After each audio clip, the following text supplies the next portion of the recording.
বাপরে বাপ, কি ঠান্ডা! পুরো শরীরটা যেন জমে যাচ্ছে। এখন এই ঠান্ডার মধ্যে ভিজে শাড়িটাই গায়ে শোকাতে হবে, আর কোনো শাড়িও নেই। बहुत ठंड लगे।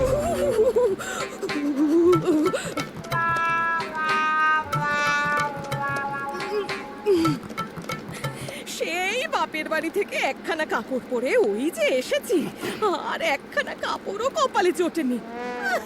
জুটবে কোথা থেকে? জুটবে কোথা থেকে? যা আমার ভোলা স্বামী নিজেরই খেয়াল রাখতে পারে না, উনি নাকি আমার খেয়াল রাখবেন।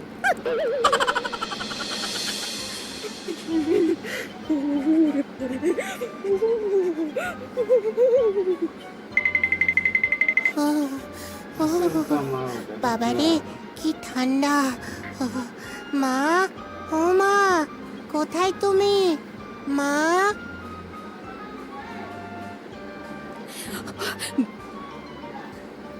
একটা दवाई लेके देना होगा। গণেশ, বাবা আমার, এসেছিস? भोलेनाथ আয় বাবা, আয়। आप तो सब ले जाएगा। মা, তোমার কি হয়েছে? না না, ও তেমন কিছু হয়নি, একটু ঠান্ডা লেগেছে। खाने नहीं देगा तुमको। হ্যাঁ মা, আজকে কৈলাসে খুব ঠান্ডা পড়েছে, কিন্তু তুমি এই ঠান্ডায় ভেজা শাড়ি পরে আছো কেন? আরে কি করব বাবা, আমার তো এই একটা মাত্রই শাড়ি, যেই কাপড়ে স্নান করি সেই কাপড়ই গায়ে শোকাই। আচ্ছি! তোর বাবা তো আমাকে কোনো শাড়ি কিনে দেয় না। আমি বড় হই, তোমাকে আমি অনেক অনেক শাড়ি কিনে দেব। আমার গজানন, আমার এই ছোট্ট ছেলেটাও আমার জন্য কত ভাবে, কিন্তু ওই মানুষটার আমার জন্য একটুও চিন্তা নেই।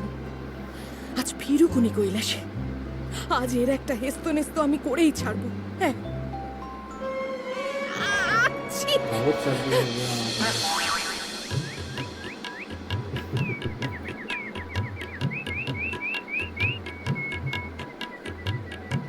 গৌরী, গৌরী, গৌরী কোথায় গেলে? খুব ক্ষুধা লেগেছে, তাড়াতাড়ি খেতে দাও। लगता है गुस्सा हो गया।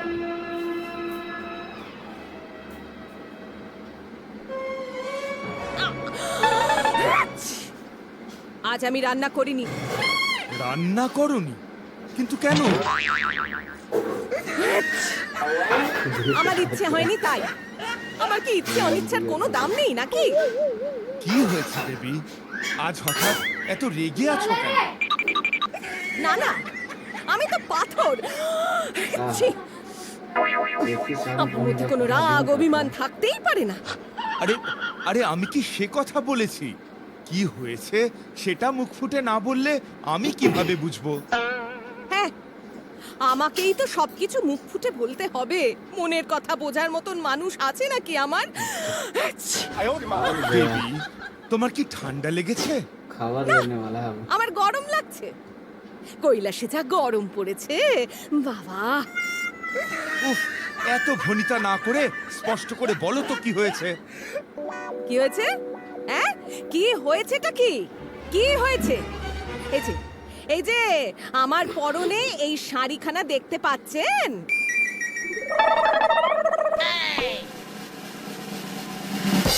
সেই বহুকাল আগে এই শাড়িখানা পরেই আমি আমার পিতার ঘর থেকে বেরিয়ে এসেছিলাম।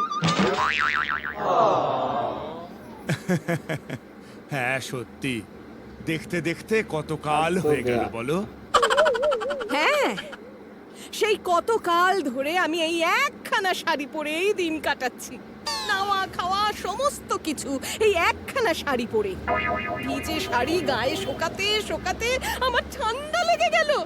কিন্তু সেদিকে তো আপনার কোনো হুঁশই নেই। अब तो बड़ा আপনি তো भोला আপনার ধ্যান गया। নিয়ে মত্ত। আমার প্রতি আপনার যে খানে भी नहीं দায়িত্ব मिलेगा আছে इसको। সেটা তো আপনি ভুলেই গেছেন। खाने भी नहीं मिलेगा इसको। ইয়ে না, মানে গৌরী দেখো, South চলে শাক গিয়ে শাক উপর। বিড়ম্বনা ছাড়া আর কিছুই নয়। লজ্জা নিবারণের জন্য ঠিক যতটুকু দরকার ততটুকু থাকলেই অনেক। এই দেখো না, আমি তো এই বাঘের ছাল পরেই সারা জীবন কাটিয়ে দিলাম। হ্যাঁ, তাহলে আমিও এখন আপনার মতন বাঘের ছাল পরে থাকি নাকি? মানে আমি সে কথা বলিনি। দেখুন মহাদেব, আপনি যদি একদিনের মধ্যে আমার জন্য নতুন বস্ত্র নিয়ে না আসতে পারেন, তবে আমি কিন্তু গণেশ আর কার্তিককে নিয়ে বাপের বাড়ি চলে যাব। এই আমি বলে দিলাম। নয়, হ্যাঁ। আর এটা আপনার ভালোবাসার পরীক্ষা। কোন রকম অলৌকিক শক্তির দ্বারা যদি এই শাড়ি নিয়ে আসেন, তাহলে কিন্তু আমি যুদ্ধ বাঁধিয়ে দেব। হ্যাঁ, গৌরী, ও গৌরী, আরে যেও না, আমার কথাটা তো শোনো। আচ্ছা ঠিক আছে, তুমি বাপের বাড়ি যেওখন, কিন্তু তার আগে আমাকে কিছু খেতে দিয়ে যাও। আমার যে বড় খিদে পেয়েছে। खाना लेके जा रहा है আমি পারবো না। নিজে বানিয়ে নিজে খেয়ে নিন। बता रहा है। হ্যাঁ, আমি বানাবো? আমি তো কিছুই পারি না। এদিকে পেটের ভিতরে ইঁদুর দৌড়চ্ছে। উফ, কি যে করি।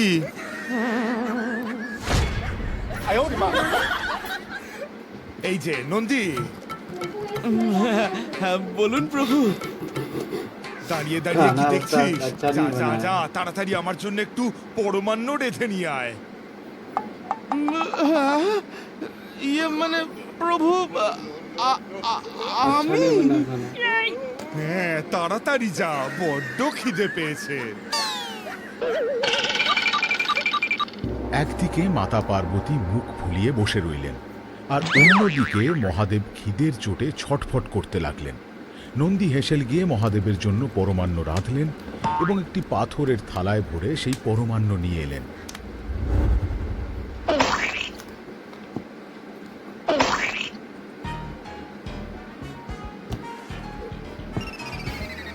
बीमार हो गया है लगता है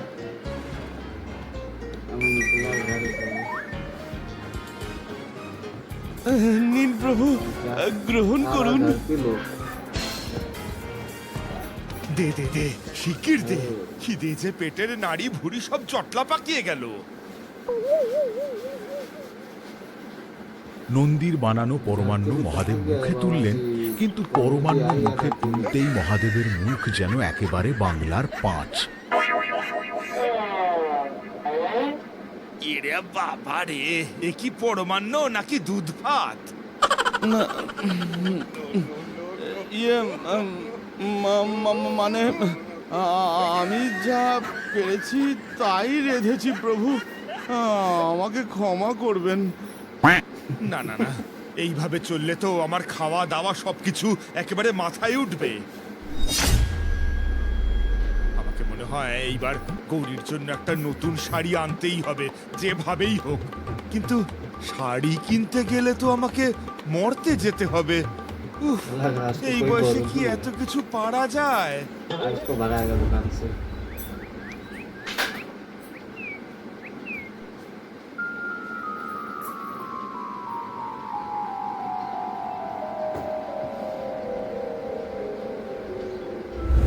মাতা পার্বতীর রাগ ভাঙাতে মহাদেব এইবার মর্তে এসে হাজির হলেন।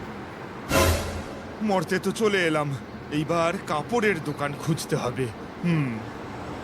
মর্তে নেমেই মহাদেব কাপড়ের দোকান খুঁজতে শুরু করে मैं দিলেন। साड़ी का ब्राइडल देखो माथा चकरा जाएगा অনেকক্ষণ খোঁজার পর তিনি একটি বড় কাপড়ের দোকানে প্রবেশ করলেন।